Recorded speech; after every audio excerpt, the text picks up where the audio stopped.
Welcome to My Therapy Room, the podcast that delves into the captivating realm of mental health psychology and education. I'm Cindy Ettienne-Murphy, your host, and together we'll embark on a voyage of self-discovery, personal growth and enlightenment. So grab a cup of coffee or tea and join us in this engaging conversation. Feel free to comment and share your own stories as we explore the depths of these important topics. When a person lies, the brain undergoes several changes. One of the key areas involved is the prefrontal cortex, which is responsible for decision-making, planning, and self-control. When someone tells a lie, the prefrontal cortex becomes more active as it tries to suppress the truth and come up with a false statement. Additionally, the amygdala, which is involved in emotional processing, also plays a role. Lying increases activity in the amygdala, indicating heightened emotional arousal and the potential for anxiety or fear of being caught. The brain's limbic system, specifically the anterior cingulate cortex, is activated during lying.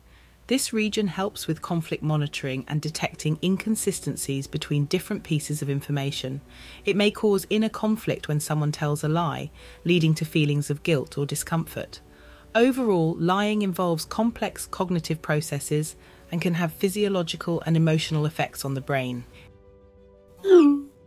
What are some of the key areas in the brain that are impacted when a person is lying? So let's break it down into subheadings. When a person lies, several key areas of the brain are involved. These include 1. Prefrontal cortex.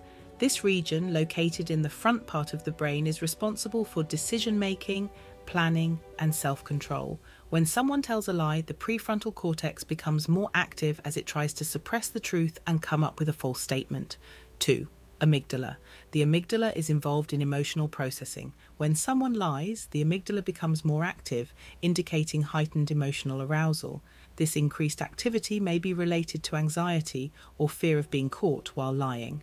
3. Anterior cingulate cortex. This region of the brain, located in the middle part of the prefrontal cortex, plays a role in conflict monitoring and detecting inconsistencies. When someone tells a lie, the anterior cingulate cortex may become activated, causing inner conflict and feelings of guilt or discomfort. 4. Hippocampus. The hippocampus is involved in memory formation and retrieval. When a person lies, the hippocampus is engaged as they try to remember and manipulate information to construct a false narrative. 5. Insula.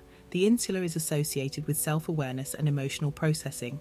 It may become activated during lying, possibly reflecting the emotional and cognitive processes involved in deception.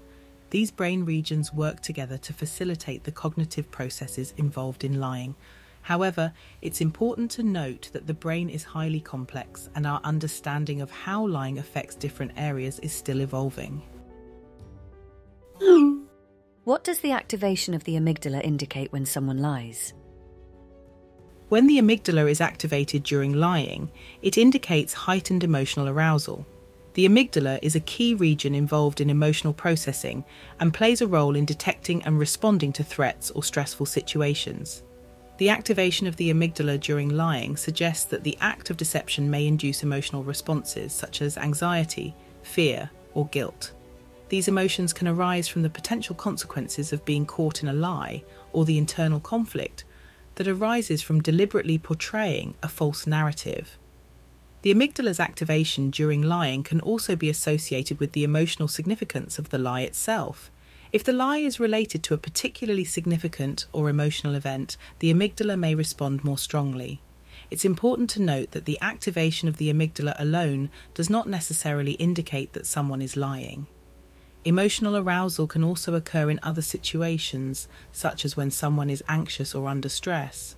Therefore, the activation of the amygdala should be considered alongside other behavioral and physiological cues when assessing truthfulness.